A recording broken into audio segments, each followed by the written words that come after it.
안녕하세요. 제이정입니다. 8월 21일 시험에 대해서 얘기해 볼게요. Part 1. 첫 번째 지문은 인물 소개였습니다. 토익 스피킹 지문 읽기에서 사람의 이름이라든지 건물의 이름, 어떠한 장소의 이름, 이렇게 이름이 나왔을 경우에는 이름을 어떻게 발음해야 되는 건지 고민이 되는 경우가 많거든요. 크게 고민은 안 하셔도 됩니다. 이 이름을 정석으로 어떻게 발음을 해야 되는지는 이 이름을 만든 사람만이 정확하게 알고 있겠죠. 그래서 토익 스피킹 시험에 나오는 이름 같은 경우는 정확하게 이거를 어떻게 정석으로 발음을 해야 할 것인지는 우리가 알아야 되는 의무사항이 아닙니다. 그래서 오늘 시험 같은 경우는 이런 단어가 나왔어요. Malmic, Malmic, 어떻게 발음을 해야 될지 잘 모르겠습니다. 이런 경우에는 자, A라는 알파벳 보이시죠? 이 A라는 알파벳이 가지고 있을 수 있는 발음이 여러 가지가 있거든요. 에 발음이 나기도 하고 발음이 나기도 하고 어떨 때는 발음이 나기도 하고 다양해요. 그렇기 때문에 A가 가질 수 있는 발음 중에 하나로 해준다면 발음을 그러면 감점의 요소가 되지 않는 것입니다. 그러니까 무슨 말이냐면 이 단어를 읽을 때 malmic 이라고 읽어도 당연히 만점 나올 수 있는 거고 mailmic 아니면 malmic 이런 것들이 다 허용이 된다는 말이에요. 그래서 이 이름은 어떻게 읽을지 정해진 바가 없기 때문에 여러분들이 알파벳만 잘 보시고 이대로 읽어주시면 되겠습니다. 그 외에도 achievements, recognized 이런 단어들이 보였고요.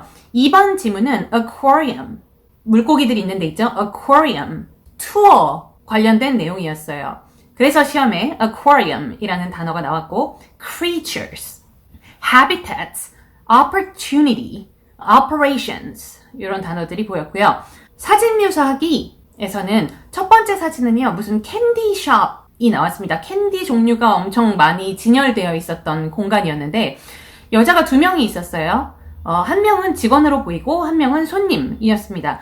그럴 경우에 이제 여자가 2명이 있습니다. 한 명은 직원, 한 명은 손님 이런 식으로 조금 더 짧은 문장을 만드실 수도 있고 시간을 더 채워주고 싶으시다면 여자가 2명이 있습니다. 그 중에 한 명은 직원이고 나머지 한 명은 손님입니다. 이렇게 조금 더 긴 문장을 만드실 수 있거든요. 짧은 버전은요. There are 2 women in the scene. An employee and a customer. 이러면 조금 짧고 There are 2 women in the scene. 문장 마무리하시고 One of them is an employee and the other one is a customer. 이렇게 2문장 구성을 해주신다면 문장이 이 부분이 좀 길어져요. 사람들이 하고 있는 행동에 우리가 사용할 수 있었던 표현들은 뭐가 있냐면 reaching for, 무엇. 그래서 무엇을 잡으려고 꺼내려고 손을 뻗고 있다. reaching for. 뭐를 잡으려고 하는지는 잘 모르겠었습니다. 이 사진에서. 그래서 reaching for something 이 정도 해주시면 되고요. 또 다른 사람은 계산대를 쳐다보고 있었어요. 쳐다보고 있다 거의 매주 나오잖아요. 그죠? looking at 무엇 하시면 되고 계산대라는 명사는요. cash register 해주시면 되겠습니다. looking at the cash register.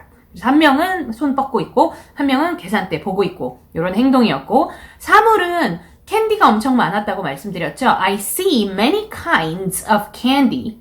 선반들 위에 디스플레이가 돼 있었어요. I see many kinds of candy displayed on shelves. 사진의 오른쪽이었습니다. On the right side. On the right side of the shop. 그 가게의 오른쪽에 많은 선반들에 진열된 다양한 종류의 캔디가 보입니다. 라는 문장 하나 보여드렸고요. 제가 여기서 색깔로 표시해 놓은 부분 보이시죠? On the right side 라고 했는데 in이라는 전치사를 사용하시는 것도 아주 좋습니다. 그런데 side라는 단어가 들어가면 이게 on이라는 전치사와 짝꿍이라고 생각을 하시면 기억이 쉽게 나실 것 같아요. 그래서 on하고 side 같이 들어갑니다. On the right side, on the left side 이렇게 들어가는 거고 in을 쓸 거면 side가 빠져주는 거죠. In the right, in the left 이렇게 해주시면 되겠습니다. 그리고 가게의 뒤쪽에 작은 방이 저 뒤쪽으로 하나 보였는데 그 작은 방은요 문이 닫혀 있지 않았어요. 그 작은 방 안에 박스들이 여러 개가 보였습니다. 그래서 there is a small room. There's a small room. 어디에? In the back of the store. 가게 뒤쪽에 in the back of the store. 그리고 조금 더 하실 수 있으면 and I see some boxes in the room. 그 방에 some boxes가 보여요. 이렇게 묘사하실 수 있었겠고요. 다음 사진, 4번 사진은 공원으로 보이는 장소였어요. A park. 사람들이 여러 명이 있었고 그 사람들이 하는 행동 위주로 여러분들이 표현을 준비를 하셔야 되는데 뭐 그렇게 어려운 표현 안 나왔습니다. 자전거 타고 있고 걷고 있고 벤치에 앉아 있고 이 정도. 그래서 sitting on benches. 사람들이 sitting on benches. 걷다 뭐죠? walking. 그죠? 그리고 자전거 타다 뭐죠? riding bicycles. 한 명이 타는 게 아니었기 때문에 riding bicycles. 이렇게 해주시면 되겠고요. 사물들은 뭐 잔디, 나무 이런 것들이 나왔습니다. 잔디는 grass, 나무는 trees 하시면 되겠죠. Part 3. 오늘 Part 3가 난이도가 좀 어려운 편이었어요. 주제는 다양한 광고 있죠. 이 광고에 대한 나의 반응. 광고에 대해서 나오는 거죠. 5번 문제는 괜찮았습니다. When was the last time you 어쩌고 이렇게 나왔는데 너무 자주 나오는 질문의 생김새이죠. When was the last time you 밑줄 하면 밑줄 한 가장 최근이 언제냐라는 질문이에요. And did you see 밑줄 이렇게 물어봤습니다. 자, 그럼 답변을 할 때에는 질문에서 좀 잘 베껴서 The last time I 밑줄 was 비동사까지 가지고 내려와야 돼요. Was 언제? 어제.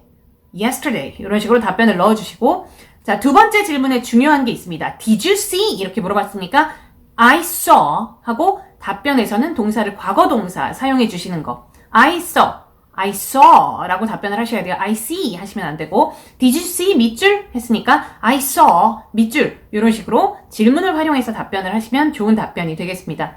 6번 문제는요. 요즘에는 프로그램 하다가 갑자기 중간에 끊고 광고가 나오기도 하잖아요. 질문은 뭐였냐면 내가 그러니까 응시자가 어렸을 때에 비교했을 때 요즘 프로그램 도중에 광고가 더 많다고 생각하냐? 라는 질문이었어요. 되게 특이한 질문이죠. 광고가 더 많다고 생각한다. 광고가 더 많죠? 요새. 네, 광고를 많이 하는 것 같습니다. 이 질문에서 사용할 수 있었던 표현들은 between programs 라고 하면 프로그램들 사이에 그러니까 프로그램 하나의 중간 얘기하는 게 아니고 프로그램들 사이에 between programs 예전에는요 between programs의 광고를 했었던 반면 요새는 이 표현 또 좋습니다. in the middle of 무엇 하면 무엇의 도중에 무엇의 중간에 이런 뜻이죠. 그래서 요새는 광고를 in the middle of the programs 한다. programs 중간중간에 광고를 한다는 의미죠. 그래서 예전에는 between programs에 많이 했었는데 요새는 in the middle of programs에 한다라는 이런 표현들 가져가시면 좋을 것 같아요. 7번 질문은 이것도 진짜 특이한 질문입니다. 이런 질문 본 적 없어요. TV에서요. 누가 음료를 마시는 거를 보면 나도 음료를 구매할 가능성이 올라가냐. 참 특이한 질문이에요. 그죠? 뭐 올라갈 수도 있을 것 같습니다. 어쨌든 우리 이 질문의 유형에 대해서 파악하는 게 중요하잖아요. 질문은 이렇게 물어보았습니다. Would you be 밑줄? 그러면 우선 나의 답변은 yes. yes는 하셔도 되고 안 하셔도 돼요. I would be 밑줄 이런 식으로 우선 질문을 베껴가지고 답변하는 이런 공식은 익숙해져 있는 게 좋아요. 네, 그래서 이런 공식에 익숙해지시는 거를 꼭 하셔야 됩니다. 시험 보러 가시기 전에. Would you be 밑줄 하면 I would be 밑줄. 그 뒤에 나오는 내용은 걔가 먹는 거를 보면 나도 먹고 싶어진다. 뭐 이런 내용들이 나올 수가 있겠죠. 우선 첫 문장 스타트를 잘 끊으시는 게 중요하겠습니다. Part 4. 다음 거 볼게요. 정보를 보면서 질문에 답하기. 이렇게 생겼습니다. 8번 문제는 장소가 어디이고 일정 1번을 누가 진행하냐라고 물어보았습니다. 그래서 장소 가장 윗부분에 나와 있죠. 장소 말해주고 일정 1번을 진행하는 사람을 얘기해 주시면 되는 뭐 간단한 질문이었어요. 9번 문제는 하루만 참여를 해도 이 전체 가격을 내야 되냐고 물어보았고 가장 윗부분에 보면 하루 가격이 나와 있고 전체 가격이 나와 있잖아요. 이 두 개의 가격이 달랐습니다. 하루 가격이 더 싸고 전체 가격이 더 비쌌어요. 그렇기 때문에 나의 답변은 무엇입니까? 하루만 가면 이 가격만 내면 됩니다. 라고 하시면 되겠죠. 9번 문제는 사람 3번의 이름을 얘기하면서 이 사람이 진행하는 모든 세션 다 얘기해줘. 이게 두 날짜로 나뉘어진 정보였기 때문에 날짜까지 얘기를 해주시는 게 맞겠습니다. 그래서 이 날짜에 이 시간에 요 일정을 이 사람이 진행하고 다음 날, 요 날짜에 이 시간에 이 사람이 이런 일정을 진행합니다. 라고 사람 3번이 들어간 부분을 얘기해 주시면 되고, 마지막 파트입니다. 마지막 파트가 어려웠어요. 어떠한 운동을 계속 연습을 하면 결국에는 잘해진다고 생각하냐. 이게 완전 처음 본 문제예요. 물론 무언가를 계속하면 그 실력이 향상한다고 생각하냐는 유형의 질문은 나온 적이 있지만 이 무엇이 운동인 적이 없었던 것 같아요. 우선 어떤 한 운동을 뭔가를 계속 연습을 했을 때 결국에는 잘해질까? 그래서 아니다 라고 답변을 하면 답변이 조금 더 어려워지지 않을까 싶네요. 운동을 아무리 열심히 해도 결국에 잘해지지 않는 경우도 있다. 그럴 때는 무슨 얘기를 해야 되죠? 타고난 거에 대해서 얘기를 할 수 있을 것 같은데, 그 biological characteristics 있잖아요. 내가 원래 가지고 있는 이 characteristics, biological characteristics. 예를 들어서 키. 많은 스포츠가 어떠한 신장을 갖추고 있으면 조금 더 유리한 경우가 있기 때문에 height에 대해서 얘기를 할 수도 있을 것이고, 아니면 뭐 lung capacity, 폐활량이죠. 그러니까 폐가 얼마나 잘 작동을 하는지 뭐 이런 것들. 답변이 너무 어려워지지 않을까 싶습니다. 만약에 연습하면 잘하게 된다 라는 쪽으로 긍정적인 답변을 하실 거면 조금 더 수월하게 답변을 할 수 있었을 것 같은데요. 그냥 연습의 중요성에 대해서 얘기를 하시면 돼요. 연습의 중요성. 예를 들어서 나의 단점을 느낄 수가 있죠. 연습을 통해서. 그런 얘기를 하셔도 되고, 연습을 해야 누군가의 피드백을 받을 수 있지 않겠습니까? 그래서 프로의 피드백을 받으면서 성장할 수 있는 계기가 될 수도 있고, 나의 한계를 넘어설 수 있을 것 같아요. 연습 없이 나의 한계를 넘어설 수는 없죠. 네, 그래서 break boundaries 이런 거에 대해서 얘기를 할 수가 있겠고, 나의 경험, 내가 옛날에 뭐를 했었는데 처음에 시작했을 때에는 내가 너무 여기에 실력이 없고 잘 못해서 모든 사람들이 나는 이거에 적합하지 않다. 다른 걸로 바꾸는 게 어떻겠냐. 뭐 이렇게 얘기를 했으나 피나는 연습 끝에 나는 우리 팀에서 제일 잘하는 에이스가 되었다. 뭐 이런 나의 경험을 지어내서 얘기를 해주시는 것도 좋겠습니다.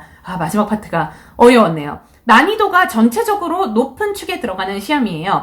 Part 3, 질문에 답하기도 어려운데다가 특이했고, 마지막 파트 의견 말하기도 아주 높은 난이도로 들어가는 시험입니다. 토익 스피킹 시험 개정 후에도 어차피 문항수는 동일하기 때문에 하나의 문항의 난이도가 전체 시험 난이도에 미치는 영향은 뭐 비슷하다고 볼 수 있어요. 그렇지만 파트가 하나 줄었잖아요. 문항수는 똑같지만 파트가 하나 줄었기 때문에 체감상으로 이 하나의 파트가 전체 난이도에 미치는 영향이 훨씬 크게 느껴지는 요즘입니다. 난이도는 7로 하겠습니다. 오늘 난이도 7. 네, 오늘 후기 영상은 여기서 마무리할게요. 바이바이.